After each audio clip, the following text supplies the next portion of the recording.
Live video was meant to connect people, to share moments, to bring the world closer together. But in March 2019, it was used to do the opposite. In a quiet city called Christchurch, a single live stream permanently changed how the internet thinks about real-time video. Not because millions watched it live, but because it exists at all. On March 15, 2019, 2 attacks took place at places of worship in Christchurch, New Zealand, during Friday prayers. 51 people were killed, and many more were injured. And for the first time on this scale, part of the violence was broadcast live on a major social media platform. The video wasn't stopped instantly. It wasn't flagged by automated systems. For several minutes, it streamed publicly. That brief window was all it took, because once something is live, it can be copied, downloaded, and re-uploaded. And the internet moves faster than any response team. By the time platforms acted, the footage had already begun spreading across the web, reshared and altered in ways that made it harder to stop. This wasn't just a tragedy for New Zealand. It became a turning point for the digital world, because it exposed a hard truth. The tools built to share life weren't designed to stop harm in real time. Mass violence was not new, but live streaming it was. For years, the public learned about attacks through news reports, official statements, and witness accounts. Christchurch shattered that delay. For the first time, a global audience confronted the reality of real-time harm, unfiltered, immediate, and uncontrolled. Even though relatively few people saw the stream live, the impact was irreversible, because what followed mattered more than the broadcast itself. Once the footage escaped into the wider internet, it became almost impossible to contain. And that raised a terrifying question. What happens when live video outruns the systems meant to control it? Live streaming posed a challenge platforms were not ready for. Most content moderation systems were built for after something was uploaded.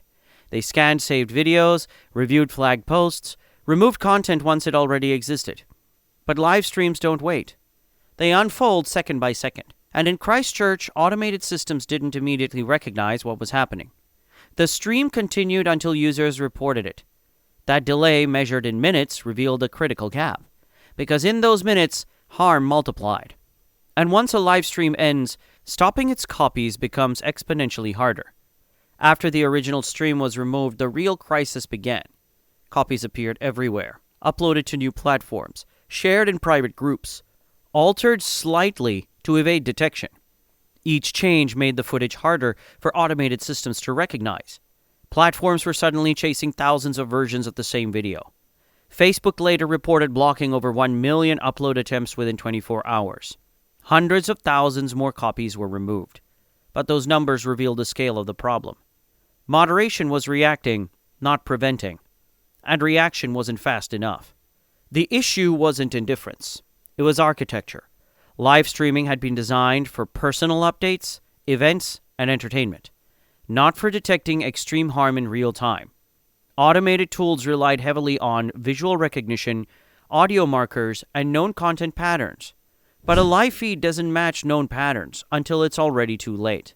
Without instant reporting from viewers, the system had no pause button, and Christchurch proved that delay was enough to cause global harm. One of the biggest lessons came after the video spread. Platforms realized they weren't failing alone. They were failing separately.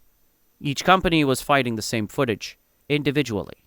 After Christchurch, major platforms began sharing digital fingerprints known as hashes. These hashes allowed systems to recognize harmful content even if it was cropped, re-encoded, slightly altered. This cooperation marked a shift, not just in technology, but in responsibility. In New Zealand, the response went beyond technology. Authorities classified the footage as illegal to possess or share, a rare and decisive step. Officials urged the public not to view or distribute the material.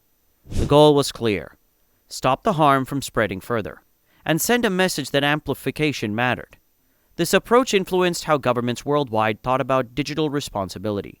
Christchurch became a reference point for lawmakers, for tech leaders, for civil society. It fueled conversations about live stream delays, stream permission thresholds, faster takedown requirements.